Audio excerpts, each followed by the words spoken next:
Jadi kamu nggak usah khawatir kalau dia pergi ke gereja, karena gereja itu sebenarnya hanyalah semen dan batu bata. Dia bilang gitu kira-kira.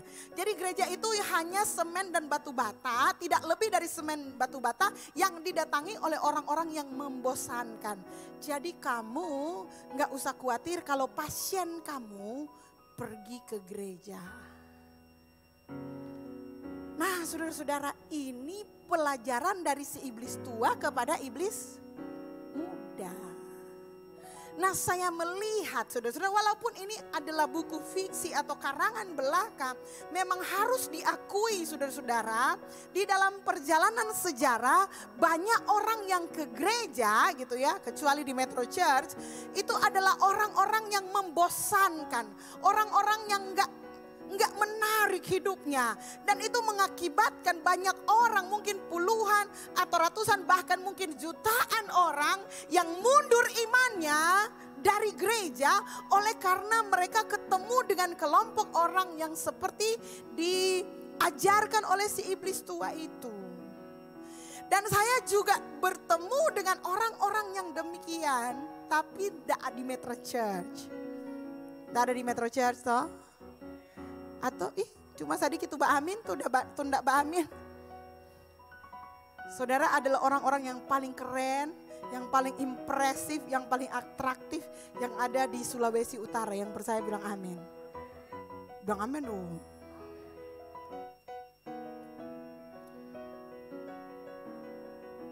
Gereja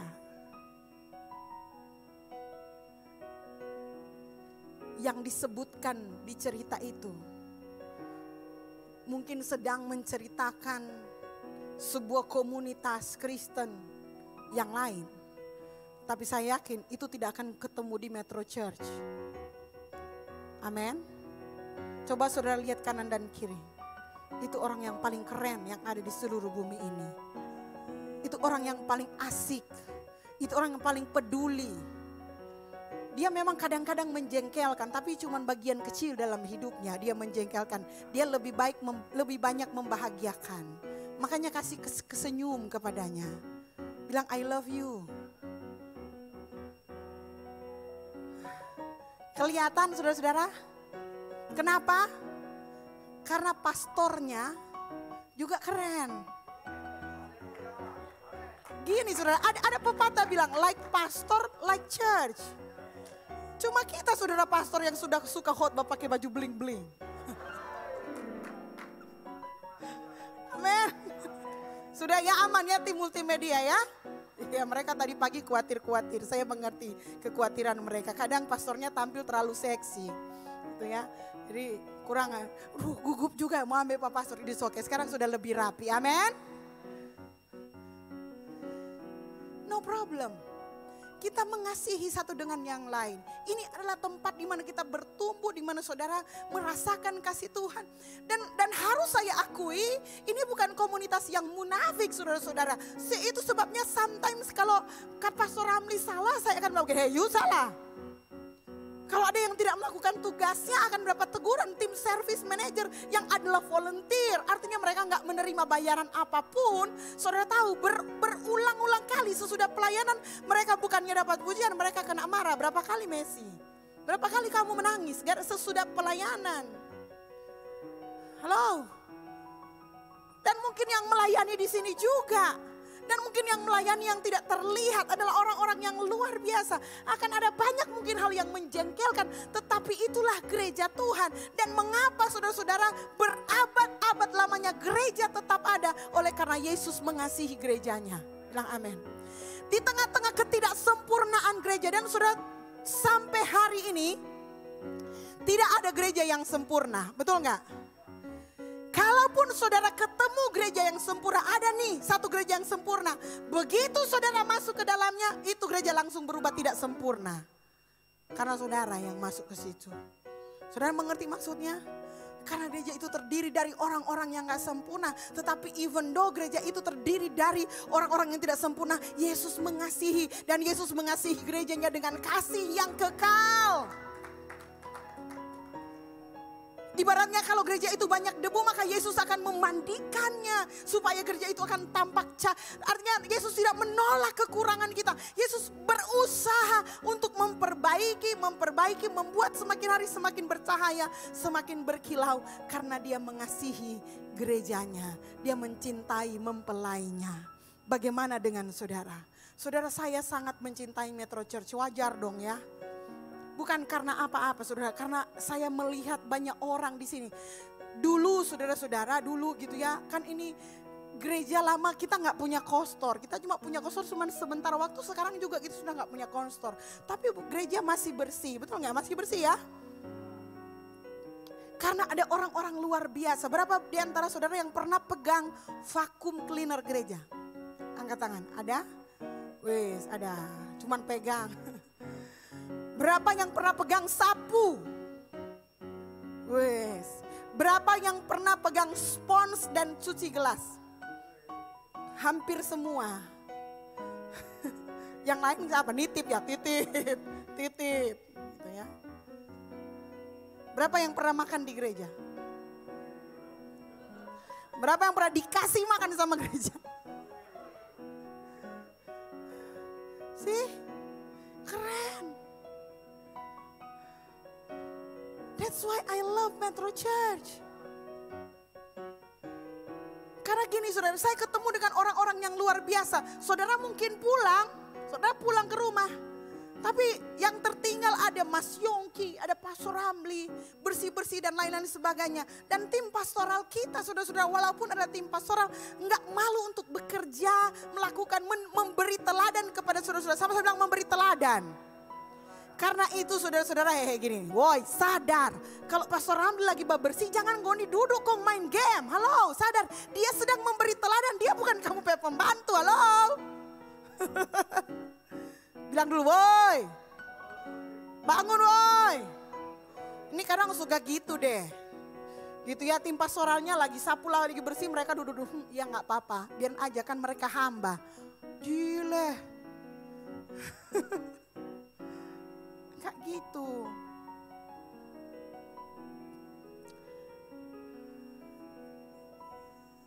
Tuhan mengasihi gerejanya dengan kita. Karena kita adalah orang-orang yang Gini, pertanyaannya gini, mengapa kita mau lakukan itu? Mengapa kita mau bersih-bersih gereja? Mengapa kita mau melayani tanpa dibayar? Bayangkan saudara berdiri 1 jam, zoom in, dia bahkan mukanya nggak kelihatan, namanya nggak ada orang di luar sana yang tahu sana itu yang berdiri sana. Saya kasih tahu namanya Messi, mereka nggak kelihatan mukanya. Mereka tugasnya cuma sorot muka saya selama 25 menit dan nggak boleh lari. Kalau saya kesini, mereka kesini dan lain sebagainya. Nama mereka bahkan nggak ada yang tahu. Tapi mereka melakukannya dengan sukacita. Hanya orang-orang yang luar biasa. Dan hanya di gereja yang bisa melahirkan orang-orang yang seperti itu. Bilang amin saudara-saudara. Itu luar biasanya gereja Tuhan. Mengapa banyak orang kecewa dan kemudian meninggalkan gereja? Mereka gagal menikmati kasih Tuhan yang kekal. Mengapa? Karena mereka gak lama berada di gereja. Hanya orang yang bertahan, hanya orang yang setia yang akan merasakan betapa panjangnya, betapa lebarnya dan dalamnya kasih Tuhan itu adalah mereka yang setia beribadah kepada Tuhan. Katakan amin. Saudara-saudara, kebenaran nomor 1, bagaimana supaya kita menunjukkan kasih kita kepada gerejanya dan kita bisa merasakan kasih Tuhan yang nyata itu dalam hidup kita. Gampang saudara-saudara, Alkitab gak memberikan petunjuk yang sulit. Nomor 1 yang Alkitab ajarkan adalah teruslah beribadah. Sama-sama bilang teruslah beribadah. Jadi saudara-saudara, Ibrani 10 ayat 19 sampai 25. Oleh darah Yesus kita sekarang penuh keberanian dapat masuk ke dalam tempat kudus. Tempat, sebuah lokasi. Karena ia telah membuka jalan yang baru dan yang hidup bagi kita melalui tabir, yaitu dirinya sendiri. Dan kita mempunyai seorang imam besar. Sama-sama bilang imam besar. Saudara tahu apa pekerjaan imam besar? Imam besar adalah mendengar keluhan rakyat dan kemudian menyampaikan kepada Bapa di surga. Dan dikatakan di sini Yesus adalah imam besar kita. Kita mempunyai seorang imam besar sebagai kepala rumah Allah. Kepala gereja. Dalam bahasa Inggrisnya, kepala dari jemaat. Karena itu, marilah kita menghadap Allah dengan hati yang tulus ikhlas dan keyakinan iman yang teguh, oleh karena hati kita telah dibersihkan dari hati nurani yang jahat dan tubuh kita telah dibasuh dengan air yang murni. Marilah kita teguh berpegang pada pengakuan tentang pengharapan kita, sebab Ia yang menjanjikannya setia. Sama-sama bilang setia. Saudara tidak akan pernah merasakan kesetiaan Tuhan, mengalami benar-benar kesetiaan Tuhan kalau saudara sendiri enggak setia beribadah. Dan marilah kita saling memperhatikan supaya kita saling mendorong dalam kasih dan dalam pekerjaan baik. Cuman mau ketemu di gereja, saudara-saudara. Orang-orang yang saling memperhatikan dan saling mendorong dalam kasih dalam pekerjaan baik. Tadi sebelum saya naik, saudara, ada seorang bapak datang dan bilang sama saya, Pastor Melan, terima kasih karena gereja sudah membantu anak saya. Gitu dia bilang. Saya kaget, saudara-saudara, karena bukan apa-apa, karena saya nggak tahu. Wow, saya cuma iya, oh iya. Baru saya tanya, kamu bikin apa? Oh, mereka proaktif. Mereka melihat ada teman mereka yang perlu dibantu dan kemudian mereka pergi bantu. Uangnya uang mereka, saya nggak tahu uang dari mana. Mereka nggak minta ke saya, itu uang mereka. Yang mengerjakan adalah ini, mendorong dalam kasih, memperhatikan, mendorong dalam kasih dan dalam pekerjaan baik. Mau lahir di mana, saudara-saudara? Di gereja.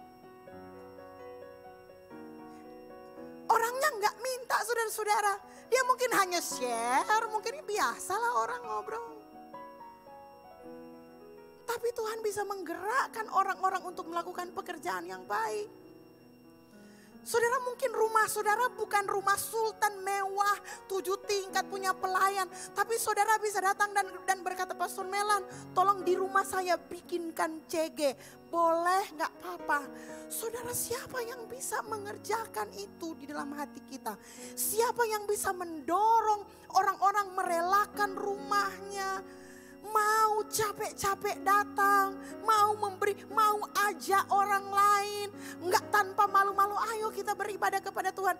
Karena kita didorong untuk melakukan pekerjaan baik. Dan itu hanya bisa ditemukan di dalam gereja. Katakan amin. Kalau saudara bilang, saya kok enggak merasa pastor, DP jawaban sederhana. Karena engkau belum lama berkenalan dengan orang-orang itu.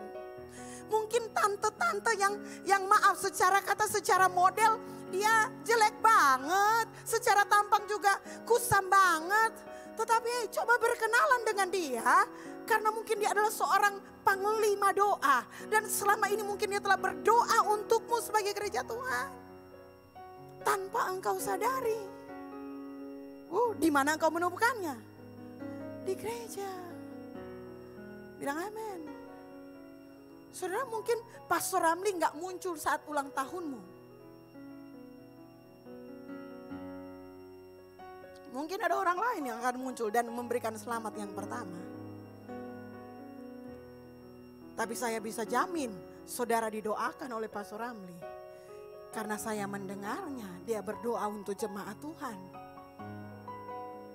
Apa yang menggerakkan? Kasih Kristus. Di mana? Di gereja. Orang-orang yang merasa kecewa, orang-orang yang merasa sakit hati, dan orang-orang yang mundur oleh karena kelakuan beberapa orang. Dia belum ketemu aja, dia belum lama.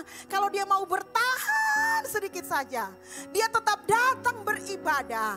Alkitab berkata, janganlah kita menjauhkan diri dari pertemuan-pertemuan ibadah kita seperti yang dibiasakan oleh beberapa orang. Tetapi marilah kita saling menasehati dan semakin giat melakukannya menjelang hari Tuhan yang mendekat. Menjelang hari Tuhan yang dekat. Menjelang kedatangan Tuhan, siapa yang secara insting merasa bahwa kedatangan Tuhan gak lama lagi? Hari ini saudara-saudara, walaupun saya percaya belum berarti seperti itu, tapi hari ini pemerintah bisa tracing kita, betul enggak? Bukan karena ditanam di chip di sini, bukan. Karena kita sedang mengarah ke sana. Artinya dunia ini sedang menuju kepada kegenapan firman Tuhan.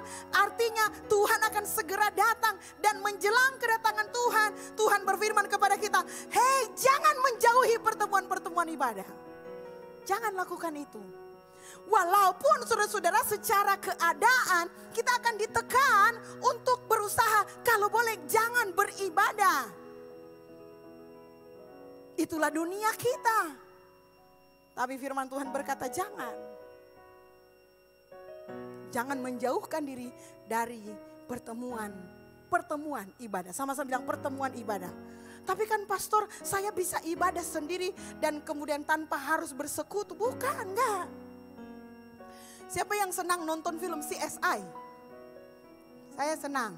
Saya dengan Ivy. Crime Scene Investigation itu ada di Fox Movie yang langganan biasanya IndiHome bisa nonton gitu ya.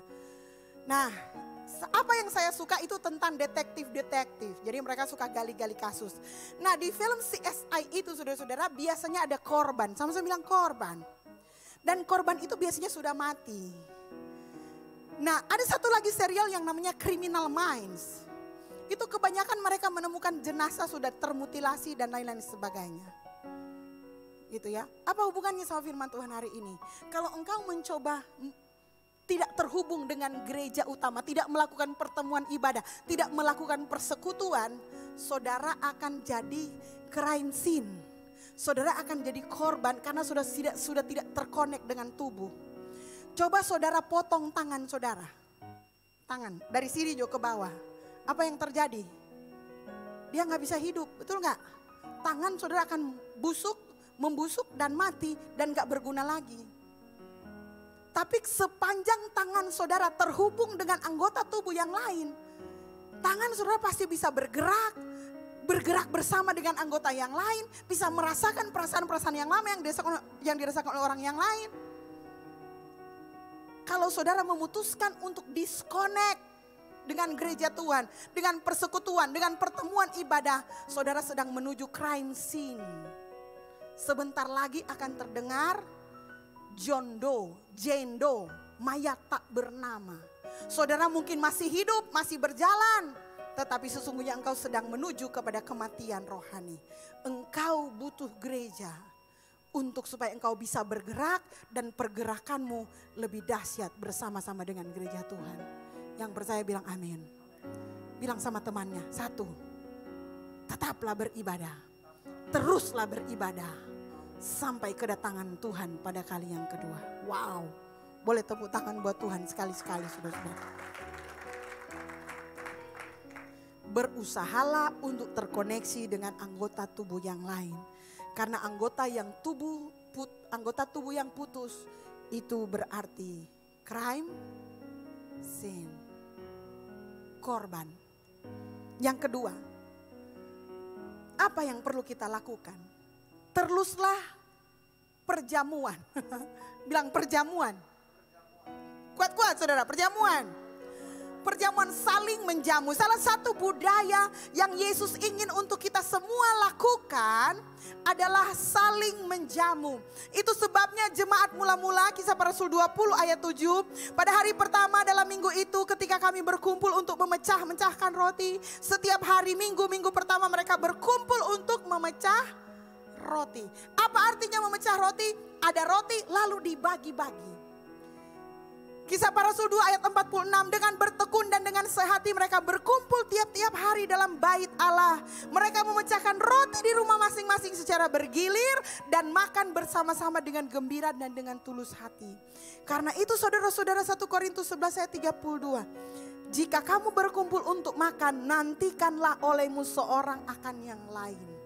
Tuhan mengajarkan sebuah pola yang harus dilakukan yaitu perjamuan. Sama-sama bilang perjamuan. Ada bedanya antara makan-makan dan perjamuan. Walaupun di dalam perjamuan ada makan-makan. Sama seperti tadi kita masuk dalam perjamuan Tuhan, kita menerima air anggur dan roti. Saudara, perjamuan makan roti dan air anggur itu adalah jamuan yang dilakukan Yesus. Pada saat itu Yesus ingin menjamu murid-muridnya. Jadi Yesus ambil rotinya dan bagi-bagikan. Yesus ambil anggurnya dan bagi-bagikan. Sebelumnya dia mengucap syukur dulu atasnya.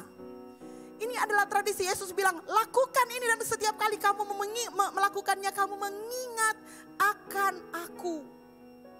Jadi Tuhan menginginkan untuk kita melakukan yang namanya perjamuan, saling menjamu. Hanya sangat disayangkan kita sering melakukan pertemuan makan-makan, tapi kita menghindar dari perjamuan. Artinya meskipun kita makan-makan, tapi kita tidak saling menjamu. Apa yang terjadi kalau kita cuma makan-makan? Bakurebe ambe makanan tanpa peduli yang di belakang. Betul enggak saudara-saudara? Itu makan-makan saudara-saudara.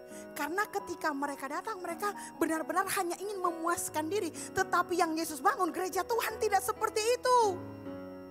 Hei, datanglah di sebuah gereja di mana orang-orangnya di sana saling menjamu satu dengan yang lain. Ada sebuah cerita saudara-saudara tentang negeri tanpa siku. Coba saudara tunjuk siku. Bayangkan kalau engkau nggak punya siku, apa yang tanganmu jadi? Bisa main game? Bisa kali, begini ya. Bisa ya? Bisa lumayan lah, tapi agak susah juga ya. Nah, ada dua tempat di negeri tanpa siku itu. Yang pertama di negeri apa? Gerbang neraka, kira-kira seperti itu. Jadi ketika malaikat Tuhan masuk dan berjalan di negeri gerbang neraka, di kampung gerbang neraka, saudara-saudara, waktu dia masuk dan dia lihat itu ruangannya berantakan, saudara-saudara. Makanan ada di mana-mana karena pada waktu dibagi makan, saudara-saudara, oleh karena tangannya nggak punya siku, mereka berebutan makanan dengan mulut. Wow, seperti anjing, saudara-saudara. Kan mereka nggak bisa makan ya, karena nggak ada siku. Lalu malaikat bilang begini, oh gila luar biasa, ternyata sikunya berguna juga. Tapi ya coba kita lihat tempat yang lain. Lalu dia kaget saudara-saudara waktu dia pergi ke gerbang surga, di kampung gerbang surga. Itu enggak ada saudara-saudara. Dia lihat semuanya rapi dan tenang. Kalau di sebelah itu orang berebutan, saling tendang-tendang demi merebut makanan. Di situ enggak saudara-saudara. Orangnya saling suap-suapan satu dengan yang lain. Jadi karena sikunya nggak bisa ditekuk, saudara-saudara, dia ambil makanan, dia kasih temannya. Begitu juga yang satu. Dan itulah tradisi perjamuan yang Tuhan inginkan. Kita melayani orang lain melayani kita. Kita memberi, orang memberi. Hanya terjadi di gereja Tuhan. Katakan amin. Saudara diminta oleh Tuhan, gereja Tuhan diminta oleh Tuhan untuk melakukannya. Dan kita melakukannya, dan saudara melihatnya, dan saudara merasakannya. Pandemik tahun lalu sampai tahun ini saudara-saudara, tanpa diminta, jemaat yang berkelebihan mengirimkan dana mereka, sumbangan mereka untuk membantu teman-teman yang gak punya makanan, yang punya kebutuhan. Hanya terjadi di gereja Tuhan. Luar biasa saudara-saudara. Sementara ada orang Indonesia saudara-saudara mengirimkan dana miliar di Palestina. Ada seorang kakek-kakek sudah almarhum sumbang untuk negara kita 2 triliun. Saya juga gak tahu itu pikiran 2 triliun segede apa. Namanya juga nanti dicari pada saat sudah muncul 2 triliunnya. Karena perbuatannya yang baik. Dan di mana kita didorong untuk melakukan perbuatan yang baik? Yesus bilang di gereja Tuhan saling menjamu. Sama-sama bilang saling menjamu. Tradisi perjamuan ketika kita menjamu orang lain. Ingat kita sedang mengingat perbuatan Tuhan. Ketika dia menyerahkan dirinya sendiri untuk kita. Dipecahkan untuk kita. Hebat ya Tuhan. Yang terakhir saudara-saudara. Teruslah rindah, sama-sama bilang rindah. Apa itu rindah pastor? Rindah adalah bahasa Minahasa yang berarti down to earth. Merendahkan diri dan menganggap seorang lain lebih utama dari orang lain. Jadi karena dalam Kristus ada nasihat, ada penghiburan kasih, ada persekutuan roh, ada kasih mesra dan belas kasihan. Filipi 2 ayat 1-4. Karena itu sempurnakanlah sukacitaku dengan ini. Hendaklah kamu sehati sepikir dalam satu kasih, satu jiwa, satu tujuan, dengan tidak mencari kepentingan sendiri atau puji-pujian yang sia-sia. Sebaliknya hendaklah dengan rendah hati yang seorang menganggap yang lain lebih utama daripada dirinya sendiri. Dan janganlah tiap-tiap orang hanya memperhatikan kepentingannya sendiri, tetapi kepentingan orang lain juga. Yohanes 13 ayat 12-17. Sesudah ia membasuh kaki mereka, ia mengenakan pakaiannya dan kembali ke tempatnya. Lalu ia berkata kepada mereka, mengertikah kamu apa yang telah kuperbuat kepadamu? Kamu menyebut aku guru dan Tuhan, dan katamu itu tepat, sebab memang akulah guru dan Tuhan. Jadi jikalau aku membasuh kakimu, aku adalah guru dan Tuhanmu, maka kamu pun wajib saling membasuh kakimu. Sebab aku telah memberikan suatu teladan kepada kamu, supaya kamu juga berbuat sama seperti yang telah kuperbuat kepadamu. Aku berkata kepadamu, sesungguhnya seorang hamba tidaklah lebih tinggi daripada Tuhannya, ataupun seorang utusan daripada dia yang mengutusnya. Jikalau kamu tahu semua ini, maka berbahagialah kamu jika kamu melakukannya. Yesus adalah guru dan Tuhan, tapi dia memutuskan untuk membasuh kaki murid-muridnya. Membasuh kaki adalah sebuah tradisi iman yang dibangun dalam sebuah gereja, di mana kita semua sama di mata Tuhan. Kalau Tuhan sendiri merendahkan dirinya untuk melayani kita, maka kita juga ada di dalam gereja untuk melayani satu dengan yang lain. Melalui kehadiranmu, melalui persembahan-persembahan dan pemberianmu, melalui tindakan kepedulianmu. Mungkin ada orang yang cuma diam di gereja.